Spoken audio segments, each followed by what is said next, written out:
em Ciência, na série Penso Logo Resisto, com apoio do Programa de Pós-Graduação em Políticas Públicas, na sua 9ª Jornada Internacional de Políticas Públicas, e da Agência Tambor, continuamos conversando com os conferencistas e palestrantes desta jornada.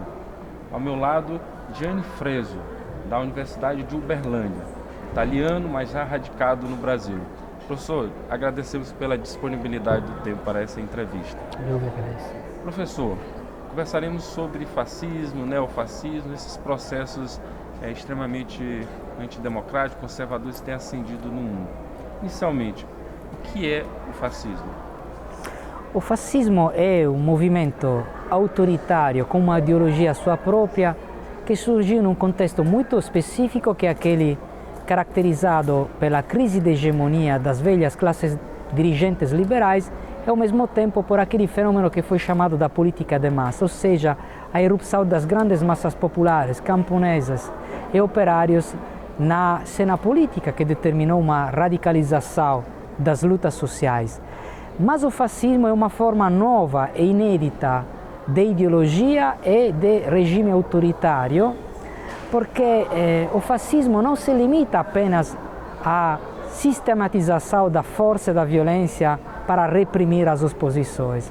O fascismo é também uma tentativa ideológica de favorecer uma, como posso dizer, transformação do povo num exército. Então, a questão do consenso, dos instrumentos de formação da opinião pública são centrais. A tarefa do fascismo, essencialmente utilizando as categorias de Gramsci, é aquela de sair da crise orgânica do capitalismo mundial e italiano no específico depois da guerra, ou seja, crise econômica e crise de hegemonia das classes dirigentes. Então, restabelecer a ordem social numa fase de radicalização, mas através de uma ideologia não conformista, que não seria a simples reafirmação dos velhos valores liberais, mas a edificação de uma sociedade diferente com parâmetros ideológicos, sociais e organizativos diferentes. Então, o fascismo é uma expressão tipicamente do capitalismo? O fascismo é um fenômeno que se determina nas fases agudas de crise, tanto da economia capitalista quanto das suas classes dirigentes. Seguramente o fascismo não surge fora das relações capitalistas, isso com certeza. Então, não existe como caracterizar o fascismo como algo de esquerda? Essa é uma das grandes bobagens que se afirmaram recentemente no debate. O fascismo surgiu essencialmente como reafirmação de um princípio nacionalista clássico, que é a nação acima de tudo. Então, uma ideia da função do Estado nas lutas entre as nações que é antiteticamente contraposta ao socialismo. Ou seja, o socialismo se afirmou a partir dos valores do internacionalismo proletário, ou seja, aquela frase famosa, proletários de todos os países univos. Ou seja, a ideia que a solidariedade entre as classes que sofrem as formas de exploração é superior, é mais importante do que a solidariedade que pode existir entre quem é explorado e quem explora numa determinada nação. Então, podemos dizer que o fascismo é a negação dialética do socialismo. Dizer que o fascismo é uma ideologia de esquerda, para mim, é como afirmar que o satanismo é uma religião cristã. O satanismo é a negação do cristianismo, não pode ser uma gemação do cristianismo. Que paralelos é possível fazer entre o que foi o fascismo mesmo, como a gente está caracterizando, e essas experiências recentes que têm emergido no Brasil e em outras nações? Então, eu acho que seja preciso ter muito cuidado não utilizar o adjetivo fascista para qualquer forma de regime ou movimento autoritário conservador. Sempre existem na história movimentos ou regimes que tentam de abolir as liberdades individuais e coletivas, reprimir a subjetividade do mundo do trabalho, utilizar a força e a repressão sistemática do poder como modalidade normal de afirmação das suas relações políticas. Mas o fascismo se caracteriza por suas características, que primeiramente nascem naquele contexto histórico e secundariamente tem uma característica que é aquela de envolver o povo em todas as escolhas fundamentais da vida do regime, nas organizações de massa, através dos meios de comunicação de massa. Então, criar um homem novo fascista, transformar o povo num exército, o cidadão num soldado. Tudo isso precisa de instrumentos específicos, a ideologia, o mito, o partido. Muitas vezes não encontramos esses elementos nas formas tradicionais de golpes militares ou de regimes autoritários. Isso não significa que elementos do fascismo não resistiram. Eu acho que seja correto falar de fascistização de alguns elementos da cultura política e do senso comum, mas utilizar o fascismo como chave de interpretação por qualquer vidade autoritária é um erro interpretativo que tem consequências políticas negativas. Tu tentar chamar de neofascismo, protofascismo, cai um pouco até com o que o professor Mário Iazzi debateu na jornada, de um certo tipo ideal weberiano de caracterizar uma experiência e transformar como se fosse um exemplo universal para qualquer processo histórico, não? Eu acho que mais do que tentar de utilizar uma definição muito específica, que na verdade é uma definição múltipla, porque existem fascismos. O fascismo nacional e socialista alemão é diferente daquele italiano, por quanto tem elementos em comum. Mas mais do que utilizar uma definição geral, mas muito particularizada, para definir uma realidade contemporânea, é muito melhor estudar as específicas características da formação cultural e social brasileira hoje. Como posso dizer, quando surgiu o fenômeno Mussolini, muitos tentaram de encaixar Mussolini na definição clássica de bonapartismo. Claro que Mussolini estava em elementos de bonapartismo, mas o fascismo era uma realidade nova, inédita na história. Então era preciso estudar o fascismo, claro, em relação à tradição do bonapartismo, mas também com aqueles elementos novos, inéditos, que foram introduzidos na ciência política e nas dinâmicas. Então acho que é um trabalho que não faz sentido utilizar todo o nosso tempo para dizer, mas hoje estamos numa fase fascista. É melhor utilizar as categorias analíticas da ciência e da filosofia política para ver quais elementos em comum podem existir, mas sempre com a tarefa de estudar hoje, não utilizar um quadro interpretativo do passado para hoje. Mas claro, eu acho que elementos da cultura política e do senso comum de fascistização existem, são evidentes, mas não necessariamente tudo isso vai desembocar numa forma clássica de fascismo. Isso não significa que o futuro vai ser melhor do fascismo, pode ainda piorar. Na série Penso Logo Resisto, conversamos com Jane Freso, professor da Universidade de Uberlândia. Professor, agradeço pela disponibilidade do tempo, muito obrigado pela entrevista. Obrigado.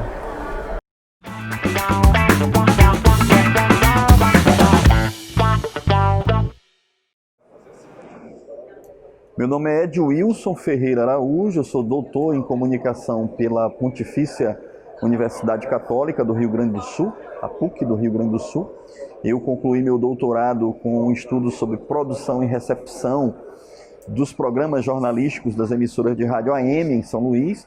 Eu pesquiso rádio, no mestrado eu pesquisei rádio comunitária, no doutorado eu pesquisei as audiências ativas dos programas jornalísticos de rádio AM em São Luís. Aqui na Nona Joimpa estou apresentando um trabalho intitulado Tambor Rufando, uma outra comunicação é possível?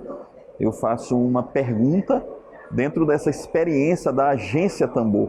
Eu faço um relato de um experimento concreto de uma agência de comunicação chamada Tambor, que é também uma rádio web, que tem o mesmo nome, a Rádio Web Tambor, e nós surgimos aproximadamente 1 ano e meio em uma perspectiva de comunicação democrática. Nós criamos uma agência de comunicação, criamos junto com essa agência uma rádio web, que é o principal instrumento da agência, e neste artigo eu faço um apanhado teórico que reflete sobre essa experiência prática, que é a agência Tambor. No primeira parte do artigo, eu faço uma abordagem sobre a formação dos conglomerados de comunicação no Brasil e no Maranhão. Eu faço essa abordagem a partir da economia política da comunicação.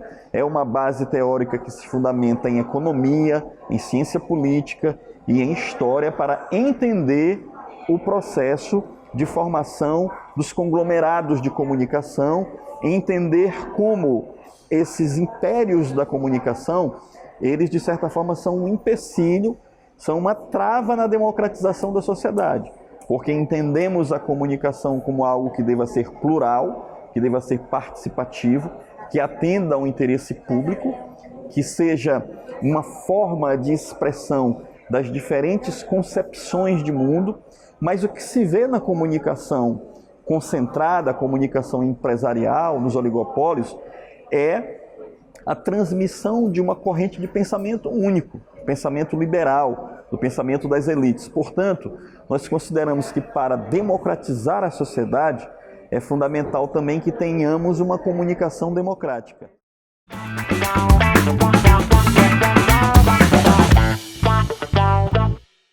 Ciência, na série Penso Logo Resisto, com apoio do Programa de Políticas Públicas da UFMA e da Agência Tambor, entrevistamos a professora Maria Meire Ferreira, que lança o livro Mulheres e Protagonismo no Maranhão, Elementos para Superar a Subrepresentação Feminina.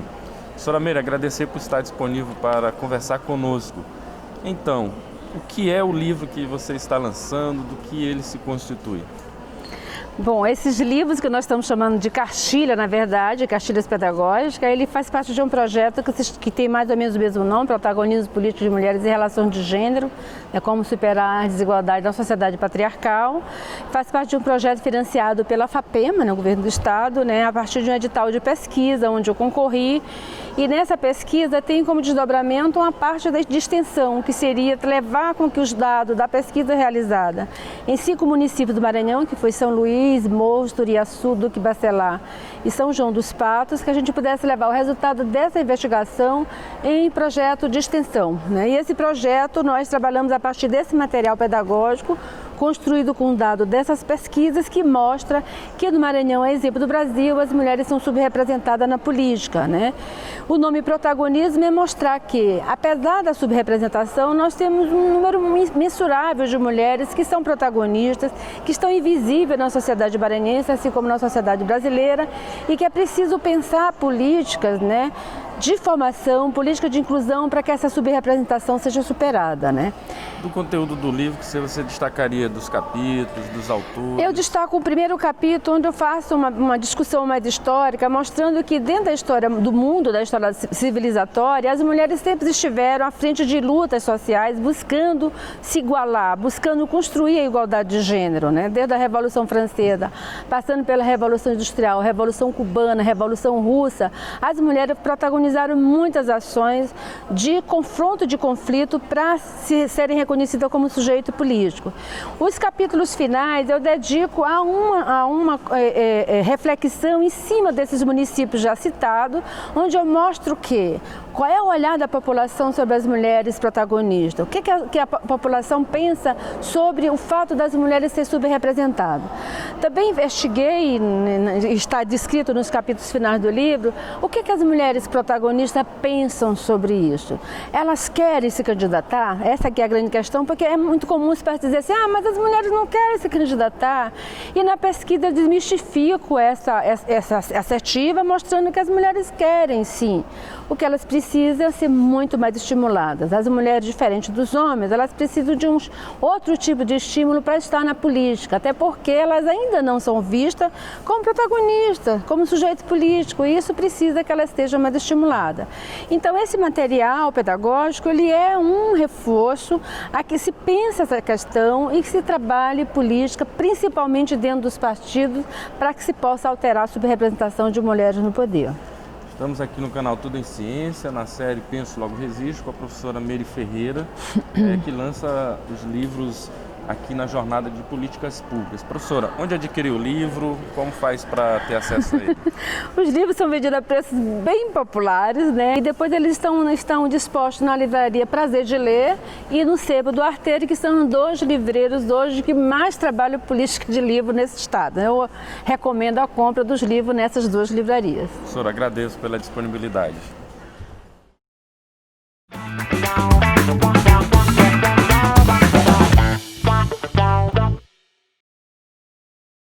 nome é Priscila Costa, eu sou formada em Comunicação Social com habilitação em Relações Públicas e eu tenho mestrado em Políticas Públicas. Eu trouxe para a jornada um artigo intitulado A Mídia e os Golpes, os Pontos Convergentes, 1964 e 2016. Os pontos convergentes que a gente traz no artigo é exatamente aproximar o papel da mídia que ela exerceu, né? Não é possível explicar os golpes, tanto de 1964, o golpe civil-militar, quanto o impedimento, o afastamento da Dilma Rousseff em 2016. Não é possível explicar esses acontecimentos sem a presença da mídia. A presença da mídia foi muito forte nos dois acontecimentos, apesar de serem contextos históricos totalmente diferentes. Mas os jornais impressos da época de 1964 e a mídia mais recente desse processo, que a gente passa de 2013 para cá, são muito similares. Os inimigos públicos, as capas dos jornais, as editorias, são praticamente caminham no mesmo sentido. E é isso que a gente aborda no artigo, trazendo, né, recuperando alguns editoriais e fazendo uma comparação com os editoriais dos mesmos jornais, por exemplo, o jornal O Globo, em 1964 e em 2016.